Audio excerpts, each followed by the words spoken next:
ৰাতি ভাত সাঁজ বাঢ়িব লৈছোঁ দেই। একদম গৰম গৰম এইফালে ধোঁৱা ওলোৱা ভাত, এইফালে বনালোঁ মাংস জালুক দি।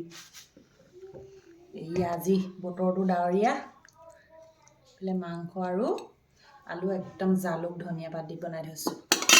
এতিয়া তেলতে ধুনীয়াকৈ বাঢ়ি লওঁ, খাম আৰু। ডাৱৰীয়া বতৰত জালুক আৰু মাংস খাবলৈ মন যায় নহয় জানো।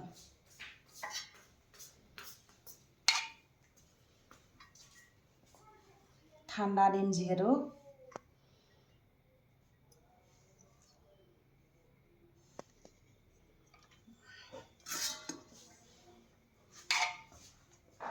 প্ৰথমে মানুহজনলৈ বাঢ়ি লৈছোঁ দেই। মই সদায় প্ৰথমে মানুহজনলৈ বাঢ়োঁ, তাৰপিছতহে আমাৰকেইটালৈ বাঢ়োঁ।